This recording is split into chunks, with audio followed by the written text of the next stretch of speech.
Après Toulon, partie architecture d'intérieur de la Design Parade, nous voici sur le toit de la commune voisine, Hyères, à la Villa Noailles pour la suite du festival. Ici, dans l'incroyable bâtisse signée Robert Mallet-Stevens, on célèbre le design d'objets tout au long de l'été à travers diverses expositions et surtout un concours entre jeunes designers sélectionnés par un jury professionnel.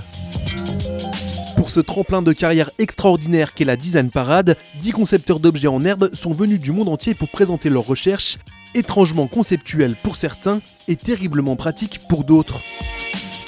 Face à ce grand écart, allant des bancs en bois blanchis ou noircis de Loïc Barr, à la station d'Alexandre Villaume en passant par la lampe Python de Tom Cheng ou les réseaux électriques de Pablo Bra, le jury a eu du fil à retordre pour départager ces jeunes créateurs.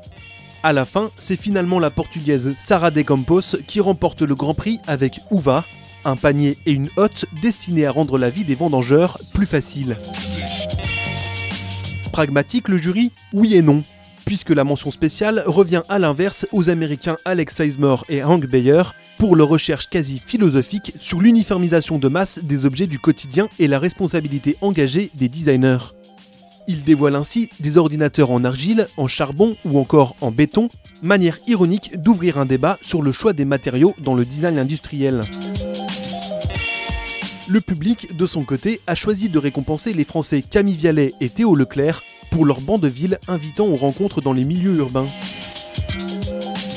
Une édition particulièrement éclectique donc, emmenée par Philippe Malouin, designer canadien installé à Londres et président du jury de cette 13e Design Parade. Philippe, il est à la fois adoré des professionnels et des fans de design, mais aussi des collectionneurs.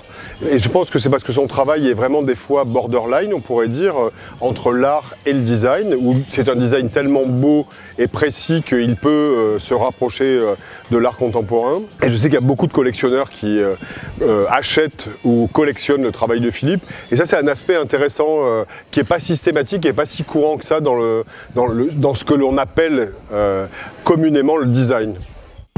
Le designer a profité de l'occasion pour venir célébrer les 10 ans de son studio londonien avec une rétrospective installée dans l'ancienne piscine de la villa. On retrouve chronologiquement les travaux de Philippe Malouin sur les luminaires, assises, tables et divers meubles de rangement, bref 10 années d'un créateur dont la notoriété ne cesse de grandir, lui qui vient d'être élu designer de l'année par le magazine Wallpaper.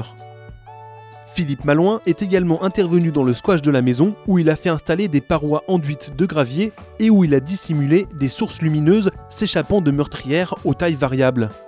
Une non-lampe, comme il l'a appelée, qui se fond parfaitement dans la pièce la plus sombre de la maison.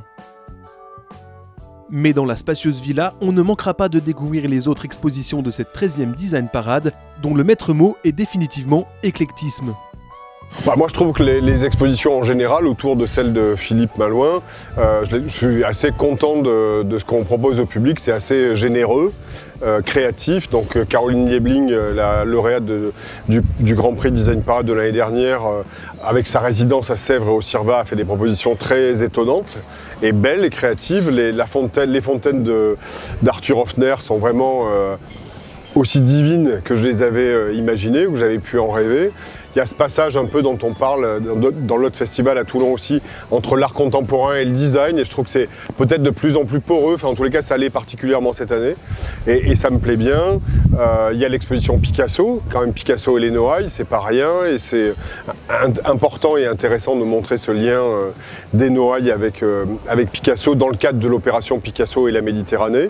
Et puis je crois que c'est ça aussi le Festival Design Parade, c'est une espèce d'éclectisme, on pourrait dire presque de grand écart entre des choses très très pointues, peut-être plus resserrées en termes de programmation, et des choses beaucoup plus grand public. Et c'est ça je crois qu'il faut viser aujourd'hui, par essayer, c'est pas toujours simple, de parler au public le plus large possible. Que vous soyez féru de design contemporain, fasciné par le génie de Mallet-Stevens, ou simplement curieux de découvrir un endroit unique en France, ne manquez pas de venir visiter la Villa Noailles qui restera ouverte au public jusqu'au 30 septembre dans le cadre de la Design Parade.